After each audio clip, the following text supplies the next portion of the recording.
They are the same model of thing. That people call from the I want to know that I want to get this and on that day I will do it. And on that particular day, this is the phone calls from a lady and that lady is from the customer security. That person is coming to the Kolkata and he appeared at the and he told us that he is coming for you and he has some ideas how some practical events. This is a real thing. What I am telling to you. It's a real thing going on here. But he has to get fine, but he don't tell any area notice, he has only found. You have to say only one like this. Either we do what she has done, save the money in the savings account. Just this. No customer officer will ask you to save the money. At first, no customer will save the money. And number two, no Indian organization asks you to save the money to your savings account. We have received 50 to 70 number of complaints in 2 months. Okay, we have to be cautious about all the things and all the virtual words we don't know. The real person is sitting behind this one. Again, I want to share that you all the learned people, all everybody that knows electricity, some of the basic keys of the cybersecurity, but sometimes our honest is to you and all the things to be very cautious whenever you use the internet. Thank you very much. If you are facing type of cyber related problem, please feel free to contact us. Our contact number is 033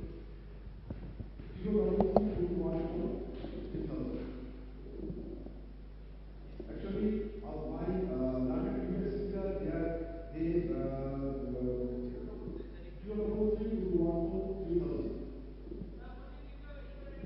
Yes, our email ID is cybercase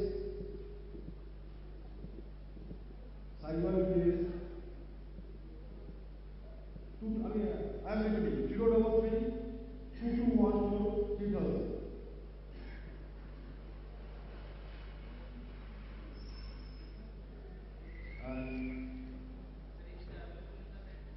Yes, available in net. And our email ID is cybercase @kolkatapolice.gov.in. cybercase@kolkatapolice.gov.in. .gov.in.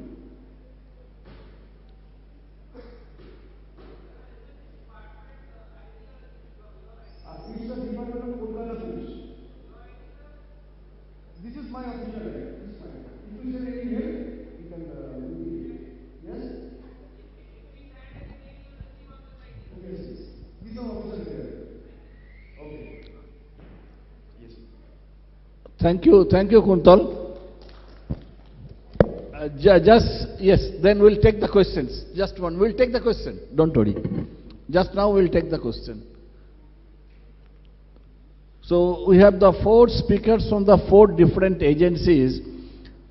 First one from the legal side, second Mr. Biswajit Maidi from the IBM India, third Colonel Nath from the government, and fourth from the Kolkata Police. So now the question and answer session. Yes, please. Mic please.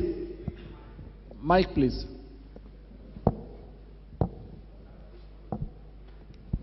Thank you, especially to the police department. I have one question that people like us are little more aware. So when we get these type of mails, we usually delete it, and sometimes we even get phone calls like we are asking for ATM number, State Bank calling. My question is, when I come to know this kind of number and I am having a suspicion, I don't have a case yet, but I have a suspicion that this could be wrong. Is there any place where we can list these numbers? See, because then tomorrow you can check up whether this is the correct number or not. Normally I just scare them saying that I am calling the police and they disconnect. Okay, but can there be some places where we can publicly put up these numbers so that other people can be careful? Yes, ma'am. We have a 24 hours online help, 24 hours helpline. Please note down our number 033. Regarding that type of cases, you can lodge a complaint or here 033 2214 1423. This is the number 033 2214 1423. This is the number. If you receive any that type of calls which asks you regarding your ATM's number, OTP or anything, you can lodge a complaint into this number. Okay? See, but the thing is that I have not divulged. So they have not, because the moment they start asking a number or card or anything, we will not say, because we know. Yes. Many people don't know. But see, on a suspicion can I put it? Because then I am liable. It is not a proper complaint. What I am trying to ask you is slightly different. This is just a warning. For public, can we give a place where we can just say that this is suspected, so can police people check out? Is that possible? Because this is a doubt I am having. I am getting this number. I am suspicious. I am not confirmed. So in a confirmed case, I can give a police report. But if I am suspicious, then what can I do? What is my recourse? Sometimes I have rung up the Vodafone operators to tell. I can just tell you, this is not been implemented as of now by the BSNL or any other telephone industry. It is applicable in UK, US, that is called diversion of the malicious call. Yes, if you get this kind of call, you have the button or in your set, press the button, that call directly goes to the police station and then police picks up that call. This system is not available as of now in Calcutta. I do not know if you can give some other reasons here. Can I just put in my 2 pies bit? Please. Yeah. There is a software or API or whatever called Truecaller. Right? Now, when a call comes in from Truecaller, it gives you a screen that so many people have reported this as spam. So I think that is something. Yes, you are right. The Truecaller software is available almost, that can be downloaded free of cost, and it is giving you more or less almost you are getting 99% call address from where it is coming, that much. Okay. Yes.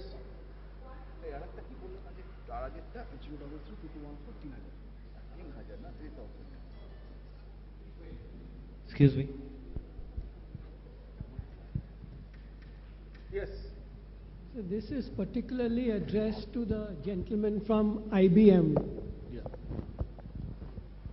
Since there are no other software companies dealing with security issues here.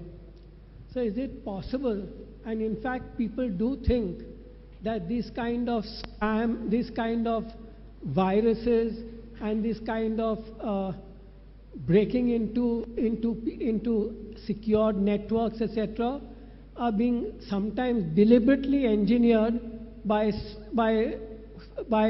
software companies dealing with security issues, so that their products have a better market. What is your take on that? Because there is a feeling that such sophisticated break-in devices, it's difficult for hackers to do it on their own. It has to be done by software companies who have got professional expertise in anti-hacking operations. So they'll be able to do this kind of things.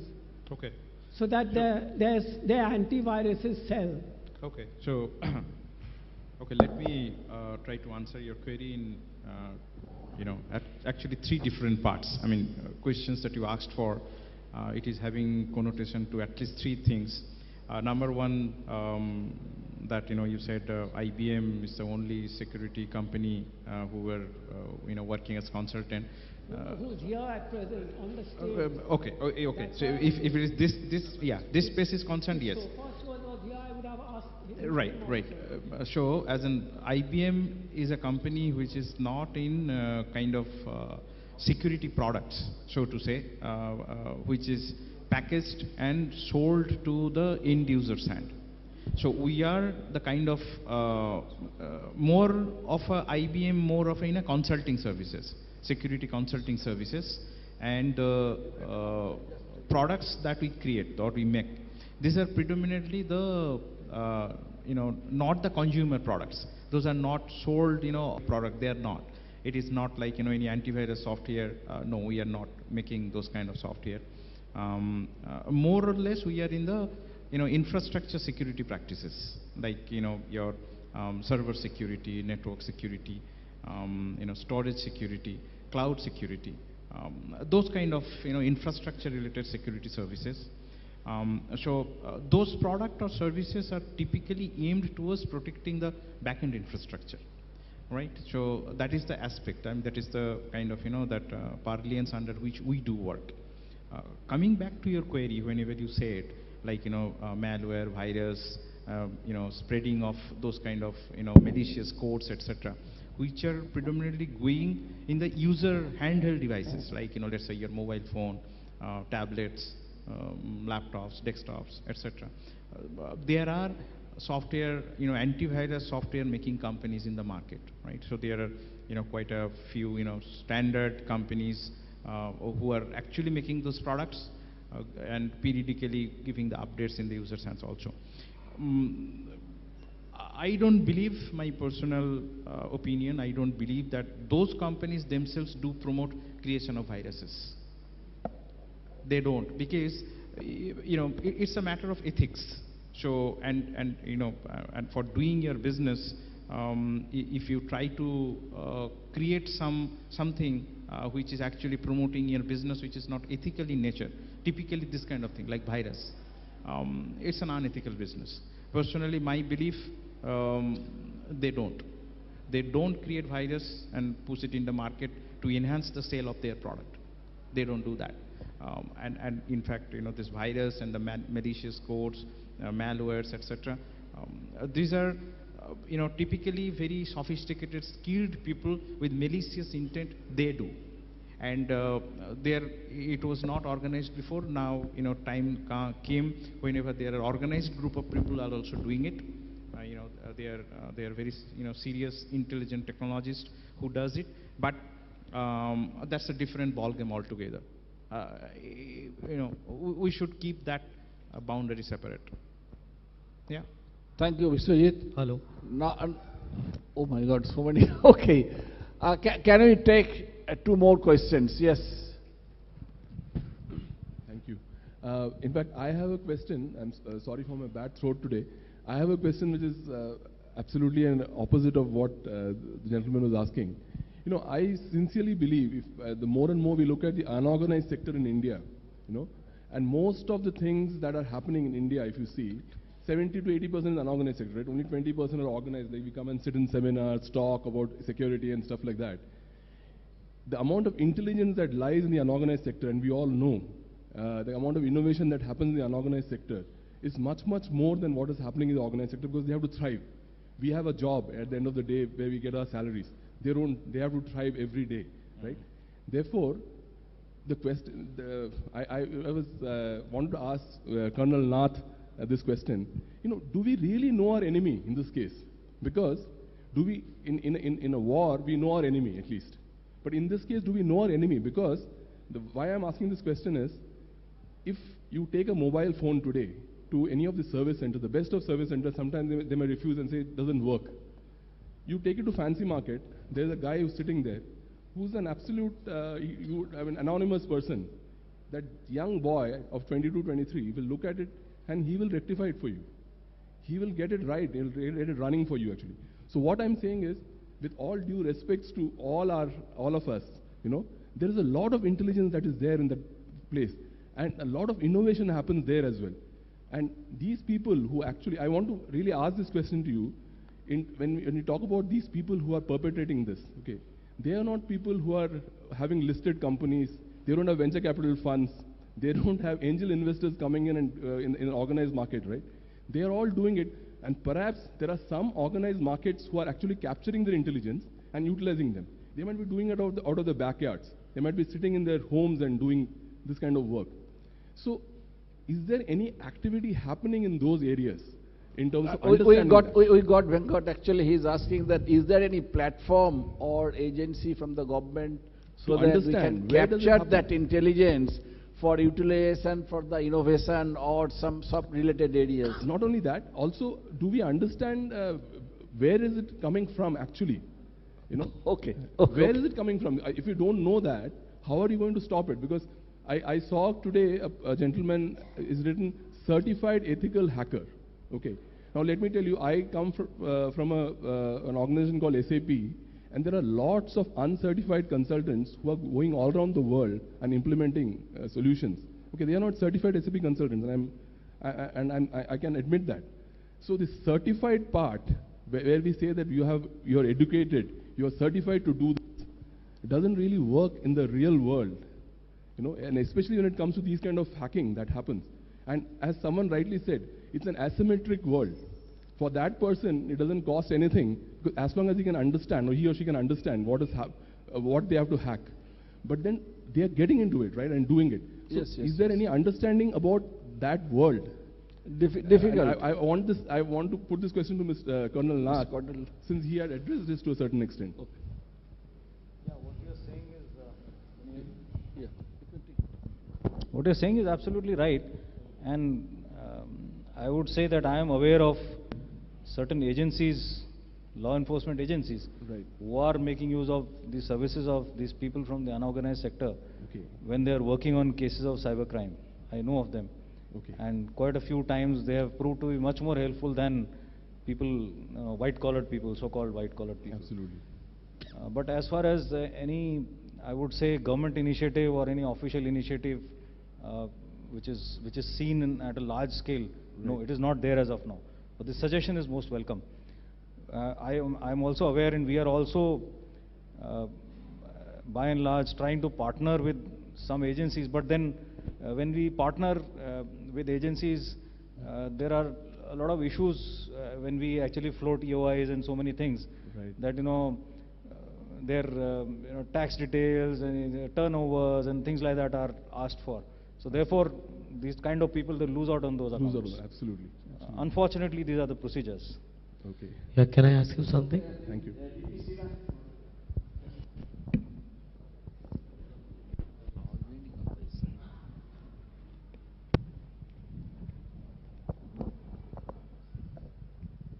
I have nothing to ask in particular, but maybe a pose or embedded. During the day-long celebration, I've been listening to many speakers on diverse aspects of cybersecurity. While there are several attempts or initiatives to mitigate or minimize the impacts of cyber crimes, cyber proposition has come to stay as a business proposition in general. Like I could say, like the viruses and antiviruses and these cyber crimes and cybers coexist. I don't know, the several statistics have been put forward and a lot of incidences, and I'm yet to find out whether we are ready for it, whether at the corporate level or the individual level. Even so, on one front, as Mr. Larry and Colonel Nath has said it, that cyber security awareness, the discipline must evolve on a continuing basis and to be taught deeply and preached at appropriate levels. And on the other hand, he has mentioned that like executive health checkup in the hospitals, one has to have data checkup as part of a module of cybersecurity, both at the corporate levels on a perennial basis. Thank you. I would request Colonel Nath, he has got some small announcement on this, if you just... Yeah, I deliberately skipped out this aspect because I was checking whether it is there or not. I would like to tell you that there was a very good initiative taken by Bidhannagar Police Commissioner last September, I think. Along with us, we prepared a cybersecurity awareness booklet. cyber crime awareness booklet in English and Bengali, and 1,000 copies were printed. Airtel paid for it, and it was distributed all across in the airport. I just checked, a soft copy is still available on the Bidhan Nagar City Police website, but unfortunately it does not say crime awareness. It says handbook on it says guidebook on cyber crime, but it is actually a cybersecurity awareness guideline. It's a wonderful, very concise booklet which can be downloaded from Bidhan Nagar City Police website.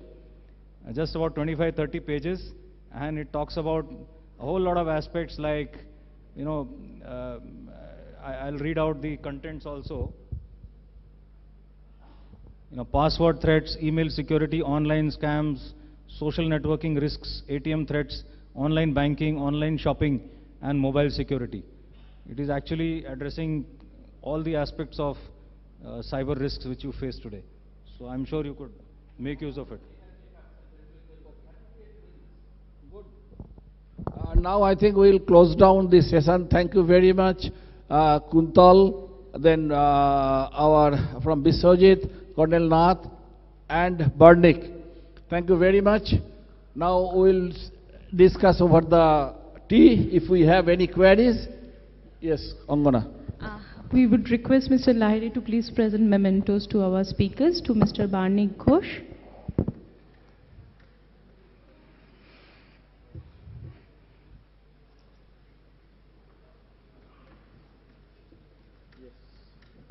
Mr. Biswajit Maiti.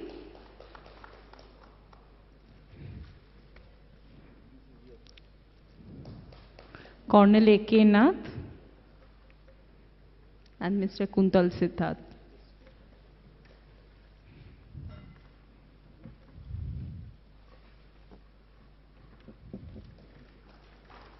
Thank you all for joining us today. Please join us for the tea coffee. Thank you.